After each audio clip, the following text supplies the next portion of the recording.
Welcome to Edge Unscripted.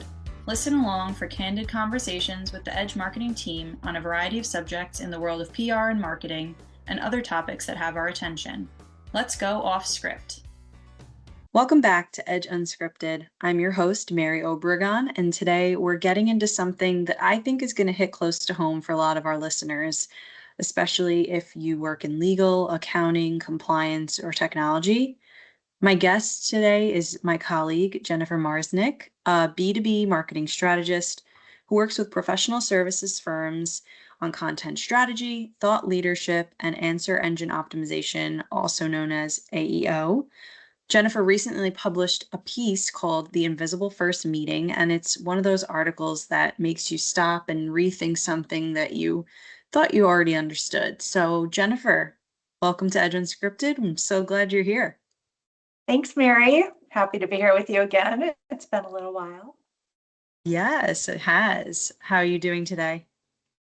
I am good. It is a sunny day in the Twin Cities, a nice spring day, although I can see some pollen starting to come off the trees that finally have leaves on them. So, how about you? How are you doing? Good, yeah. Yeah, it's definitely been nice over here in New York, but we are definitely feeling the allergies this season so far. I have myself have been sneezing a lot, so just had to take a little Benadryl. I hope I can make it through the episode. I'm just kidding. Stay awake. I'll shout you awake if you look like you're drowsy for a few minutes. Yeah. Yes, I know I think it's going to be one of those springs. So hopefully it won't be too bad for us. Yeah, so I do think we have an interesting topic today, though, so that should hopefully keep me focused and listening. So let's talk about your article, which it opens with a pretty bold observation that your potential clients already know a lot about you before they even reach out. So can you walk us through what you mean by invisible first meeting in the title? Absolutely. So I think of the invisible first meeting as sort of the research phase that's happening before your new prospects are reaching out. So I think that buyers and influencers in professional services, especially, they spend real time vetting the vendors and service providers they might be considering, not waiting for your sales team to walk them through a presentation, a slide deck, or have a conversation with them. There's some research that estimates that B2B buyers might complete more than half of their decision-making process before they ever even speak with a sales rep, which I think is interesting because so much in this realm that we work in is focused on direct sales. But that really has also direct implications for how and where firms and companies might show up and be accessible to their target audiences. So if you think of it, somebody like a general counsel who's evaluating outside counsel, or a CFO looking at advisory firms, or anyone in a law firm that might be considering a service provider for something, they could be searching any number of places. They might start on LinkedIn and continue with listening to a podcast, or maybe do a YouTube search. And increasingly, that includes a query on an AI platform like Claude or ChatGPT. So today, your company's website may not even be the first place they land to learn anything about you. And I really think a big shift is that you no longer can rely on an initial conversation to do the beginning kind of credibility building that you have to do. The trust has to be established in some ways before the very first hello. And I think of it also like, in a related way, not even marketing related. This happens just all over. If you're searching for restaurants to go to, your first experience with them might not be when you're physically there. You're reading reviews on Google or OpenTable or somewhere. Or if you think about how people research somebody before a job interview, if you're a hiring manager, you might Google them and check their LinkedIn and look up some of their work. So your potential clients are doing the same thing. The invisible first meeting is essentially the internet age version of doing your homework, or you walk in the door and that you really just have to ask yourself, what are they finding when they do that homework on me? Yeah, and even now, if you do a quick Google, it usually does pull up an AI answer too, which is very interesting. So it all kind of ties back to, again, it may not be your website as the first thing that they're seeing when they look you up, right? So it really reframes the idea of a first impression. If the invisible first meeting is already happening, let's maybe talk about some of the implications for how firms can position themselves online. You refer to the concept of, in the article, of answer engine optimization. So, can you distinguish from GEO and SEO, like for our listeners who may not spend a lot of time in the marketing weeds, I guess you could say? Can you break those down for us? Absolutely. It's interesting because there's sort of been this explosion of this in the last couple of years with the as AI has exploded in its use. So I think it is a little confusing because marketers in particular, or especially if you're just dabbling, you might see different acronyms for things and you may or may not really distinguish among them. And I think the tricky place we're in right now, Mary, is that there's a lack of consistency in the discipline of marketing in general around the definition of all of these. I think if we start with search engine optimization, that's the one most people have heard of. It's the traditional powerhouse that focuses on optimizing website rank in traditional search engine results pages. So think about Google or Bing, right? The way we used to just do searches and look things up. And that hasn't really changed. It's still really relevant. And I think that's the one that most people are most familiar with. The whole goal of search engine optimization or SEO is to drive organic traffic to your website using things like keywords and backlinks, increasing your site speed and your mobile responsiveness. All of those things kind of have traditionally played into how you'll rank in the search results. All of that is still relevant and you absolutely have to continue doing it. But there's some additional things too. AEO is today, answer engine optimization kind of goes one layer deeper. I think of it as a subset of SEO that focuses on direct answers. So like Google has featured snippets, or even think of voice assistants, Alexa or Siri. A lot of people use those for everything, right? It's specifically about whether your content is being selected as the answer that's provided. And Mm-hmm. you want to provide the single definitive answer to a specific question.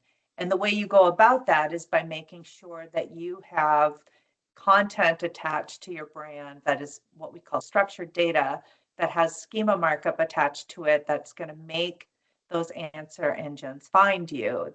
That might include things like FAQ sections or just other concise, kind of what we call snackable content that makes it really easy for people to find a very specific answer to a question. And then the newest layer is GEO, generative engine optimization. And that one is getting a lot of attention now too, because this is where your content becomes part of what an AI platform uses to construct their synthesized response, right? The generative AI platforms are out there. If you're asking Gemini or ChatGPT or one of the other tools out there a question, they're not just finding this information, they're making a judgment about it. So in your area of expertise, they're gonna determine if your firm's thinking part about how is the answer being shaped based on what it can find about you. So it's producing an answer like answer engine optimization, but it's really the whole piece of it with the generative AI platforms and the way they go about finding the information. It's so much has to do with credibility and trust. It's not just having data points out there. It's what judgment are they making about it. And so the common thread that is between these two newer optimization things, GEO and AEO, is the rise of this zero-click search. And you and I, our team talks about this all the time. This happens when any search engine you use, a traditional one or a generative platform, provides the answer directly on a results page, leaving the user with no reason to ever click through to any website, yours or somebody else's. So there's challenges around this because there's traffic loss. Traditional SEO is suffering because it used to just provide a website and tiny little piece of information. If people would click through that, now they're getting all their information in that search result. They don't always have a reason to go to the site. So that's, again, part of this invisible visit that they're having, where they're learning something about you, but you lose a lot of control over what they're finding.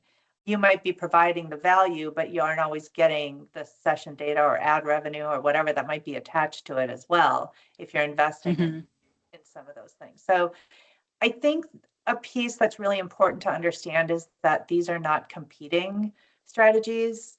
SEO and AEO and GEO, they're really complementary layers to one another. And for professional services organizations, companies selling to them, the important thing is to understand that the credibility signals across all of them are going to affect how and whether you show up in those answers that they're producing. Yeah. So these are three truly distinct opportunities for visibility as long as you utilize them correctly, but they do require content that is actually out there in these places, correct? In the right places? Exactly. And I think that's where multi-channel becomes essential, because search and AI platforms are surfacing results, not just from your website, like we talked about. They're searching results from YouTube and from LinkedIn and podcasts. And Yeah. so treating those platforms with the same, I would say, like intentionality that you bring to your website SEO will significantly expand your reach. I think a practical example is even like a podcast, what we're doing right now. A podcast transcript paired with show notes is increasingly indexed by AI platforms, right? Like this is something that wasn't even a thing 10 years ago, but that's why what we're doing now is actually a discoverability strategy and not just an audio experience. So I think I was talking with somebody recently and sort of used a metaphor of an iceberg. We said, you think of an iceberg, only the tip of it is showing out of the water, right? Your website is the tip of the iceberg. And what's below the surface, that's your LinkedIn content and your podcast appearances or any bylined articles that you have published, video clips that you're producing and posting somewhere. That's actually a much larger surface area cumulatively. It's not all viewable at the top, but in today's search engine, in today's search environment, I would say, the iceberg below the waterline is where so much of that discoverability is happening. If you're only investing in the tip, you're invisible to a big portion of your potential audience. Yeah, that is a really great metaphor. I mean, it also raises a real question for the professionals who are already stretched pretty thin. It's kind of difficult to make sure that you're focusing on all of these. So what channels actually move the needle for them? Your article makes the case that authority cannot be built on only one channel anymore. So what does a realistic multi-channel presence look like for firms or companies who may not have a big marketing team to cover everything that's under the waterline? Well, I think to start, it's important to note that multi-channel doesn't mean being everywhere all at once. It means being strategic about where your buyers actually spend their time and attention. So I mean, we throw out a lot of different platforms and channels that you might be using, but you really have to assess who your audience is and where they're going to be spending their time and hone in on those. I think for most professional services audience, the tier one channels are probably our LinkedIn and industry specific media outlets and podcasts and maybe YouTube. I think a thoughtfully written and properly tagged LinkedIn article does a lot of credibility work. A guest spot on a podcast creates audio content that gets indexed. A short video clip from a conference panel, if you know, or maybe a webinar that you've participated in, those can live on YouTube and do search work for months for you as they sit out there. Another thing that gets overlooked sometimes, and it's still so relevant today, like it is for traditional SEO, but backlinks. When you author a bylined article and it gets cited in an industry publication, it gets published there, it gets referenced in a blog somewhere. That's not just nice for your ego, right? Like it feels good. Oh, so-and-so paid attention to me. That's great. But it's a meaningful signal to the search engines. It's one of the strongest ranking signals that exists. This has always been the case with SEO, having, your work cited somewhere else. It's really hard to replicate that through website optimization alone, though. So focusing on those activities remains really valuable, I think. And the good news is that none of this requires starting from scratch because, oh my gosh, Mary, how often do we talk about repurposing content that you do, right? But a single webinar or a panel appearance can become a LinkedIn post or a short video clip and a podcast segment and a blog summary. And when all of those are indexed separately, it expands your footprint without multiplying your workload. So again, build it once and then chop it up, figure out how you can move it into a lot of different channels and platforms. Yeah. So you're really talking about content repurposing as a discoverability strategy, not just for efficiency of utilizing everything that you have. Yeah, that's exactly right. I mean, we used to talk about it more from the idea of efficiency. Like we don't have to put as much work into coming up with new topics, or if you find something that your audience is really interested in, maybe you publish an ebook or a white paper and it gets really good traction. Well, from an efficiency standpoint, using it in a lot of different ways always made a lot of sense. Today, it's really using that long form content that you create and use it as a source file, figure out what you can make from it, not just for the purpose of being efficient, but really to make sure you're discoverable on all these different platforms. And I think that overall mindset change can change how you plan content from the start. So if you're mapping out a content calendar and you're going to identify a topic that's relevant and what you do with it afterwards, it's not just about repurposing it to save yourself some time and work. It's being much more strategic with it. I think about one of the things we hear sometimes from sometimes our clients, other folks we talk to just in this business, where they'll say, oh, our clients aren't really on LinkedIn a lot, or maybe you just don't know that they're on LinkedIn. But in some cases, that might be partly true. A C-suite decision maker may not spend a lot of time on LinkedIn, but the associate GC who's vetting your firm, she is, right? And the compliance analyst who's building a short list, he's searching various places to see what he can find about the different organizations they're considering shortlisting. The research phase is more distributed, I think, than most companies realize it is. And the person doing the vetting isn't always the final decision maker. So that's the other thing, like making sure that you're findable to different audiences within an organization. You might be selling to a law firm, but there might be 3 or 4 different people in that firm vetting you, and they're all going to bring their own unique perspectives in how they're doing that. So again, expanding that whole, the underwater part of the iceberg, just to make sure they can find you, is really important. Yeah, it's true. There's so many people at companies that are searching, no matter who the decision maker is. There's also influential people in the organizations doing the searching. So maybe let's zoom in on one format in particular, because I know you have some ideas to share about video. What makes video such a powerful tool for this kind of visibility work? And what types of videos do you think work well for B2B marketing that maybe address this hesitation that some people have about being on camera? Yeah.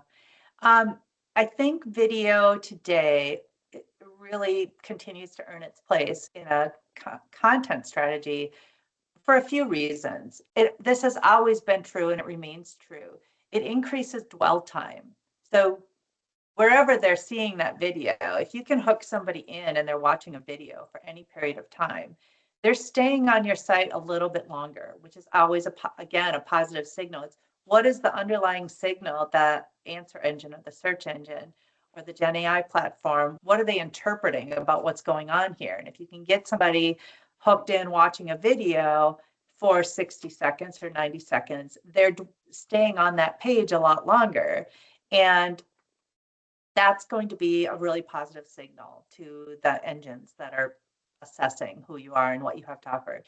It generates transcripts that can become keyword rich text. We always talk about that, being able to, even going back to SEO, using keywords, and it attracts backlinks and embeds it in a way that written content often does not. So video can be really powerful because instead of just a written piece of content, it's got multiple features to it that can be so much more powerful. And I think for professional services, where trust is such, in some ways, it's the whole game, right? Video does something really unique in that it can let a buyer hear how you think before they ever book a call. And that can be a really big advantage. I think there's also an element of it allows you to inject a little bit more personality in what they're seeing from you, even if it's in something like a product demo, right? So there's so many aspects of it like that. As far as, types of videos that tend to perform well, the thought leadership videos, a lot of people in our business don't spend much time making these. They write content pieces, but they don't produce a lot of videos. And I think that it's an opportunity that might be being missed for a lot of companies, but trends to watch and ask the expert style pieces, they can really do a lot to establish credibility and generate search traffic. FAQs and myth busting videos are particularly strong for voice search. And how to and explainer videos are excellent at the top of the funnel, educating a buyer who's in their early research mode. And I know that companies are really hesitant to give a lot away early, and you want to, for a lot of times it can be hard to post it's like a product demo, something like that online, because there's a lot of context you want to be able to add to different aspects of what your product may do. So people may not get all the information they need if they're just watching a short video on it. But there may be opportunities to just do a short intro, to whet their appetite and get them interested in it. And even that is an opportunity that I think is being missed sometimes. But then in addition to things like that, I think testimonial and case study videos are consistently among the highest converting content types. And these don't need to be polished productions, right? Authentic and specific content beats expensive and generic every time. I mean, look at us. We're not very polished or sophisticated, but here we are. And as far as folks who might be hesitant to go on camera, one thing I tell people that your client isn't looking for a TV anchor, right? They're looking for someone who knows what they're talking about and communicates it clearly. A simple, well-lit video of you explaining something that cold is going to outperform a slick corporate production in terms of trust every time. It's building that authenticity and that credibility just by being who you are, I think can be really, really powerful. Yeah. So where should someone start if they've never really done video before? I think that's a really good question, first of all, because people do wonder. A good place to start for a lot of folks, I think, is think about a question that your clients often ask you, and then film a 2 to 3 minute answer. Post it on YouTube with a descriptive title and some notes about what it is, and embed it on your website. That is a functional video strategy. And then from there, you iterate and you say, okay, what more can we do with that? But that's, as it can be as simple as that. It can be, okay, what conversations did I have with my clients last week? What were they interested in? And put together a 2 to 3 minute video clip talking about it. Yeah, that's a great example because sometimes it could be timely even to stay on track with what people are thinking in that moment, since things change so fast now as well. Yeah. So now that we've talked about the why, the what, let's get practical for a bit. So for someone listening who's thinking, I know I should be doing this, where do I start? What's the path forward? I know you offer a 3-step starting point in the article. So can you walk us through that and talk about what realistic looks like for most people? Because I know a lot of our listeners are already, like I said earlier, stretched pretty thin. I think the starting place is by looking at what you already have before you jump into producing a bunch of new stuff or thinking that you need to. Do an audit of where your company or your firm's thought leaders already are, where they already have a digital presence. Not necessarily where you think they should be, but really where they are. Their LinkedIn profiles, any published articles, podcast appearances, YouTube clips, what is already out there. So kind of catalog all of that, figure out what you've got to work with as a starting point. And then step 2 would be to identify the 1 or 2 content formats that your target buyers actually consume. So all this stuff is out here. Now let's think about what what is our audience actually looking at? Find that overlap. Not what's just trendy, but what your specific client. You talk to your clients and find out what content they're consuming. If you have a GC client and you find out they're listening to legal podcasts on their commute, that tells you something. If you've got somebody else, they're searching YouTube for explainer videos, that's another signal. Like really talk to those folks and find out. It may be different for different people based on what their circumstances are, but you definitely can identify some trends in the format that your audience is most is out there seeking the most. And then step 3, I would say commit to maybe one new channel with a kind of a focused, I would say maybe a 90-day content plan, not 5 channels, but one with real consistency. And that's how you build the compounding effect that actually moves the needle. It's by just really getting focused on one thing and doing it well. And then I'd add a mindset point because there's a, we live in a world of viral videos, right? Like, oh, I went viral, or you hear about that kind of thing. That's not what this is about. It's about being findable and credible in the right places at the right moment in your buyer's research journey. And that's a very achievable bar. You don't need to have 1 million people watching your YouTube clip go viral. You just need to have the right, it needs to the audience it will be relevant to. You need to be findable for them when the time comes. Yeah. So based on those steps, for firms that are a little resource constrained, what is one thing that they can or should prioritize that they can commit to, maybe for step 3, even for the one new channel? So one of the things we all hear, I think, Mary, you and me alike, from a lot of the professionals we work with is that they say, I know I should be doing more content, I just don't have the time. And I think it can be overwhelming to think about it in that way as a starting point. It's not just about creating a lot more content. You really need to focus on quality. So first of all, that quality over quantity is an important piece to remember. But then also what we talked about earlier, what's a question that your clients have asked you recently? That itself can be a really good starting point to write a short LinkedIn post or produce a short video. It's the content is already in your head, it just hasn't been captured yet. So the discipline is in the capture, not the creation. Yeah, so it's a less is more kind of mindset. And I do think that's a good reframe. So as we begin to wrap up here a little bit, what is the big picture message that you want listeners to walk away with today? If someone is nodding along like I have been to this conversation and they want to make one meaningful shift in the firm, how the firm approaches their visibility digitally, what would you tell them? Well, I think a big thing is marketing as a whole. People think about branding sometimes separately from marketing, that marketing kind of starts once you establish a relationship with a client and you move them through a sales funnel. But we're really talking about backing it up a little bit and thinking about marketing overall, along with your brand building, is that it's your relationship starts much earlier than you think it does. So you have to be in your buyer search bar and on their LinkedIn feed, in the podcast they're streaming on their morning run. And your job is to just be present and credible in all of those moments long before they reach out to you and become a lead that you've generated or a prospect that you're moving through the funnel. You really have to start doing a lot more work earlier on. So meeting clients where they are before that first conversation is how trust gets built in today's environment. And I think organizations that figure that out earliest are the ones that consistently get considered instead of getting skipped in the process.